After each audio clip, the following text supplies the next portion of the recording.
Hello everyone, स्वागत है आप लोगों का। उम्मीद है कि आप लोग बहुत अच्छे होंगे, आपकी तैयारी बहुत अच्छी चल रही होगी।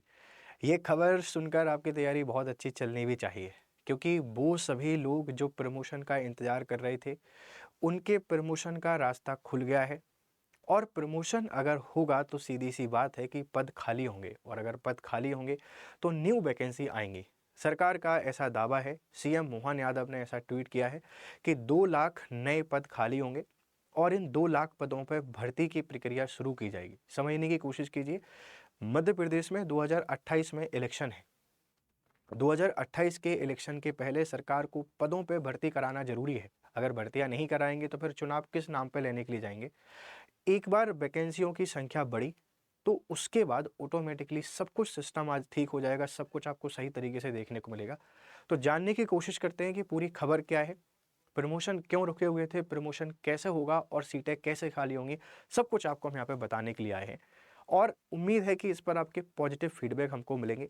कि किसी भी तरीके का ऐसा वीडियो नहीं है कि जिसमें मैं आपको सिर्फ और सिर्फ मैनिपुलेट करना चाहता हूँ। सिर्फ एक खबर है और इस खबर का संबंध आपके भविष्य से है, इसीलिए आपसे डिस्कस करने के लिए आए हुए हैं। चलिए शुरू करते हैं, आज की कहानी को समझते हैं कि क्या है पूरा कॉन्टेक्स्ट। देखो भाई, ये है एमपी में 9 साल बाद कर्मचारी अधिकारियों को मिलेगा प्रमोशन। 4 लाख लोगों को फायदा। सरकार का कहना है कि हम 4 लाख लोगों को प्रमोट कर देंगे, 4 लाख लोगों को फायदा हो जाएगा।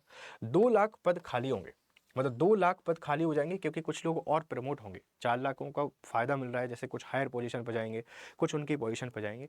लेकिन कुल मिला के जो खाली पदों की संख्या होगी वो 2 लाख होगी।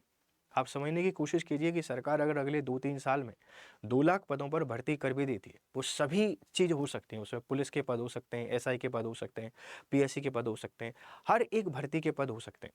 अगर उन पदों पर भर्ती कर देती है तो कितनी अच्छी बात होगी सभी बच्चों के लिए। एक बच्चा जो काफ़ी लंबे समय से सपना लेकर बैठा हुआ है कि मैं एक सरकारी जॉब लेकर जाऊंगा, किसी कारणवश नहीं ले पा रहा है, तो उन सभी बच्चों के सपने यहाँ पे मुकम्मल होंगे। 9 साल बाद प्रमोशन हो रहा है। प्रमोशन क्यों रुके हुए थे और प्रमोशन होगा कैसे, जरा इसके बारे में हम लोग बात कर लेते हैं। ठीक है प्यारे बच्चों, देखो इस वजह से लगी थी प्रमोशन पर रोक। साल 2002 में तत्कालीन सरकार ने प्रमोशन के नियम बनाते हुए प्रमोशन में आरक्षण का प्रावधान कर दिया था। 2002 में जो सरकार थी उन्होंने प्रमोशन में रिजर्वेशन के रूल को अप्लाई कर दिया था। ऐसे में आरक्षित वर्ग के कर्मचारी प्रमोशन पाते गए, लेकिन अनारक्षित वर्ग के कर्मचारी पिछड़ गए। ये जो अनारक्षित वर्ग के लोग थे, अनरिजर्व कैटेगरी के एम्प्लॉय थे, इनका प्रमोशन हुआ ही नहीं। आप भारत के संविधान के आर्टिकल 16 का सब क्लॉज 4 का सब क्लॉज ए पढ़ोगे तो वहाँ पे लिखा हुआ है रिजर्वेशन इन प्रमोशन, और उसी को लागू किया तो सिर्फ और सिर्फ एससी और एसटी के लोगों का प्रमोशन बहुत बड़े लेवल पर होता गया, ओबीसी का भी हुआ। अनरिजर्व कैटेगरी के लोगों का प्रमोशन यहाँ पे नहीं हो पाया, और प्रमोशन नहीं हो पाया तो इसी कारण ये विवाद कोर्ट में चला गया। इन तर्कों के आधार पर मध्य प्रदेश हाईकोर्ट ने 30 अप्रैल 2016 को मध्य प्रदेश लोक सेवा पदोन्नति नियम 2002 को खारिज कर दिया। 2002 में जो नियम बनाए गए थे इनको खारिज कर दिया। देखो, प्रमोशन मतलब मैं किसी चीज़ के खिलाफ नहीं हूँ, लेकिन मुझे एक बात समझ में नहीं आती है कि एजुकेशन में रिजर्वेशन दे दिया, कोई गलत चीज़ नहीं भाई, ज़रूरी है क्योंकि सोशली इकोनॉमिकली बैकवर्ड क्लासेस हैं दो। भर्ती में भी हमने प्रमोशन दे दिया क्योंकि एजुकेशन का लेवल उतना सही नहीं रह पाया है किसी कारण, बस तब भी चलता है, कोई दिक्कत नहीं। लेकिन जब दो लोग एक ही पोस्ट पर हैं, अब तो प्रमोशन का आधार एसीआर होना चाहिए ना। अब प्रमोशन का आधार कास्ट क्यों हो रही है, और इसी कारण इन नियमों को कोर्ट ने खारिज कर दिया और फिर प्रमोशन पर रोक लग गई। ठीक है, इस बात को थोड़ा सा ध्यान रखिए। सरकार ने इस आदेश को सुप्रीम कोर्ट में चुनौती दी।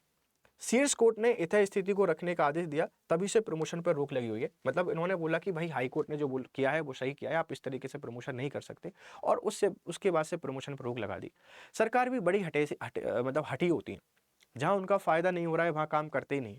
उनको पता है अगर एससी और एसटी का प्रमोशन करेंगे तो एक वोट बैंक की राजनीति उनको मिलेगी, बोलेंगे हमने इन लोगों को बहुत ऊपर पहुंचा दिया है, और दूसरे लोगों से उनको कोई फर्क ही नहीं पड़ता है। तो प्रमोशन पर रोक लगी हुई थी। इस प्रमोशन की रोक का नया फॉर्मूला निकाला है। रिक्त पदों को वर्गों में बांटना, जैसे जितने पद खाली होंगे उन्हें एससी एसटी में 16% और 20% अनारक्षित हिस्सों में बांटा जाएगा। मतलब ये 16% एससी को और 20% एसटी को, बाकी अनारक्षित अनरिजर्व कैटेगरी में दे देंगे। पहले एससी एसटी के वर्ग के पद भरे जाएंगे, फिर बाकी पदों के लिए सभी दावेदारों को मौका मिलेगा। मतलब बाकी जो पद होंगे उसमें सभी दावेदारों को मौका दिया जाएगा। दो तरीके से बनेगी लिस्ट, जैसे क्लास 1 अधिकारी जैसे डिप्टी कलेक्टर आदि के लिए लिस्ट मेरिट और सीनियरिटी के आधार पर बनेगी। क्लास 2 के नीचे के पदों के लिए लिस्ट सीनियरिटी के आधार पर बनेगी। मतलब डीसी क्लास 1 के जितने भी पद हैं उनके लिए यहाँ मेरिट होगी, और मेरिट का आधार क्या होगा इसको समझ लीजिए। एसीआर होगा जरूरी। प्रमोशन के लिए कर्मचारियों की गोपनीय रिपोर्ट फाइल एसीआर का अच्छा होना जरूरी है। पिछले 2 साल में कम से कम एक रिपोर्ट आउटस्टैंडिंग होनी चाहिए, या पिछले 7 सालों में कम से कम 4 रिपोर्ट A+ होनी चाहिए। अगर किसी कर्मचारी की गलती से उसकी एसीआर नहीं बनी है तो उसका प्रमोशन नहीं हो पाएगा। मतलब अगर आपकी एसीआर नहीं बन पाई है, आपकी जो एनुअल रिपोर्ट है वो रिपोर्ट आपकी नहीं बन पाई है, तो फिर आपका प्रमोशन नहीं हो पाएगा। इस बात को ध्यान रखिएगा। तो ये एसीआर होना बहुत ज़रूरी है, और एसीआर किसी भी एम्प्लॉय के लिए सबसे इंपॉर्टेंट होता है। ध्यान रखना, प्रमोशन क्यों रुका हुआ था और प्रमोशन के नए रूल क्या है ये हमने आपको बता दिया है कि न्यू रूल के आधार पर प्रमोशन होगा। इसके आधार पर ऐसा कहना है सरकार का कि 4 लाख जो लोग हैं, इन 4 लाख लोगों को हम लोग प्रमोट करेंगे। इससे 2 लाख न्यू वैकेंसी आएंगी। और मेरा मानना ये है कि अगर 2028 में इलेक्शन है तो इतना ध्यान रखिए कि भर्ती, पेपर और पोस्ट सब कुछ आपको समय पे देखने को मिलेगा। हमको सिर्फ और सिर्फ क्या करनी है, तैयारी करनी है। अगर आप अपनी तैयारी बेहतर तरीके से कर लेंगे तो एक बात ध्यान रखिए कि जब वैकेंसी आएंगी तो परेशान नहीं होना पड़ेगा।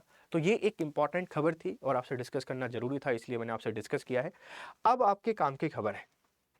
अगर आप एमपीपीएससी की तैयारी कर रहे हैं तो हमारा आरंभ एक 4 बैच शुरू हो रहा है, और ये 2026 और 27 के बच्चों के लिए है। ये 2026 और 2027 के लिए बच्चों के लिए है।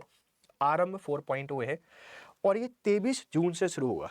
23 जून से शुरू होने वाला है। उससे पहले आपके लिए अच्छी खबर आ गई है। यूज़ करना है कोड GS लाइव। 11,999 में आपका पूरा बैच है। इस बैच में प्रीलिम्स है, इस बैच में मेंस है, इस बैच में इंटरव्यू है। प्रीलिम्स, मेंस और इंटरव्यू से पढ़ने के लिए आप इस बैच का हिस्सा बने और बेहतर तरीके से पढ़ाई करें। चलिए फिर आपसे मिलते हैं क्लासेस में। अगर आप मुझसे जुड़ना चाहते हैं तो ये मेरा टेलीग्राम ग्रुप है, आप इसको ज्वाइन कर लीजिए। यहाँ पे आपको अपडेट और सारी चीज़ें मिल जाती हैं। तो मिलते हैं आपसे क्लासेस में। तब तक आप लिए ढेर सारी खुशखबरी और ढेर सारी बधाई। Have a nice time. Good day.